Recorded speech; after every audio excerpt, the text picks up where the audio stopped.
I have to thank you very sincerely. But before I read my speech, I have to also first complain.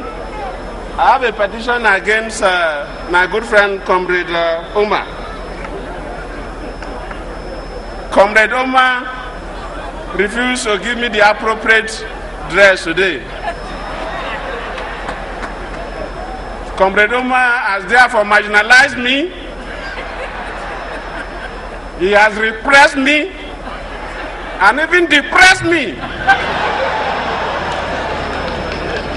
So since morning I've been looking for the appropriate dress to wear. So I'm petitioning, writing a big petition against him today. The Deputy Chairman of the House Committee on Labor,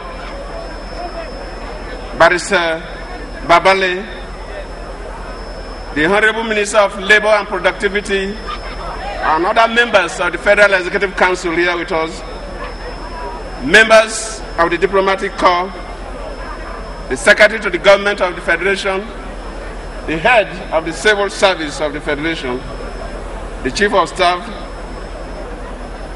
and my good friend, our President, the President of the Nigerian Labour Congress, Comrade Omar, my other good friend, the President General, Trade Union Congress, Peter Sele, my great Nigerian workers, and distinguished ladies and gentlemen, I am pleased to join you on this important day of solidarity with workers around the world. I salute you, all our hard-working men and women who toil daily and relentlessly from sunrise to sunset for the progress of our great nation. Over the years, through your valuable contribution and sacrifice, we have achieved significant reforms in various sectors of our national life and made remarkable progress as a nation. The struggles of workers around the world have indeed come a long way. Since the first day of May was designated International Workers' Day in 1904, here at home, the historical development of Nigeria as a nation is closely linked to the history of the trade union movement. The recognition of the Nigerian Civil Service Union by the British colonial government as the first trade union in the nation in 1912 set the pace for workers' rights awareness and the bravery and principled agitation that manifested in the Aba Women's Riot of 1929, the coal miners' strike of 1949, and several other workers' legitimate demands for economic justice.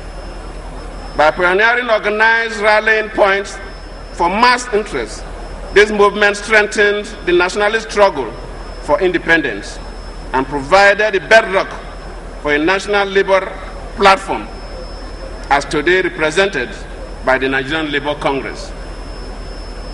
Who can forget the dedication of the teachers' unions, the perseverance of the Association of Civil Servants, the picket lines of the road transport workers, or the resilience of the Textile Workers Union, and indeed the solidarity and sacrifice of so many others, which has enabled the hope we have today as a nation.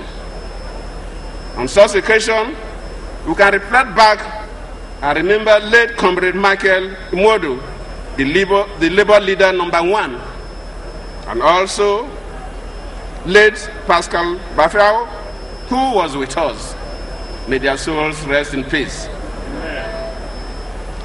We can also remember some of our labor leaders who are still working very hard.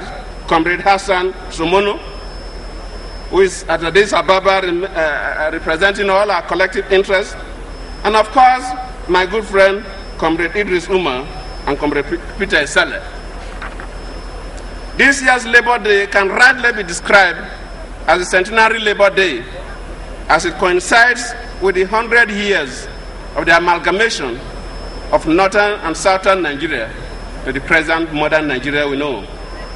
This year's commemoration appropriately affords special reflection and accords special recognition to the historical and contemporary importance of the labor movement in the national project.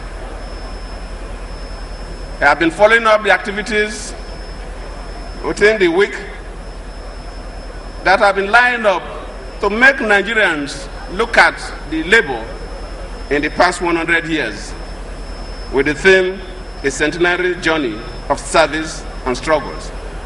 The federal government will continue to associate with you and play a role whenever you call us to do. The Nigerian worker is not only an important part of our history, but a pivot of our past, our present, and our future. That is why we are leaving no stone unturned towards the practical enhancement of the welfare of all workers in both the private and public sectors, and in facilitating better relations with employers and government.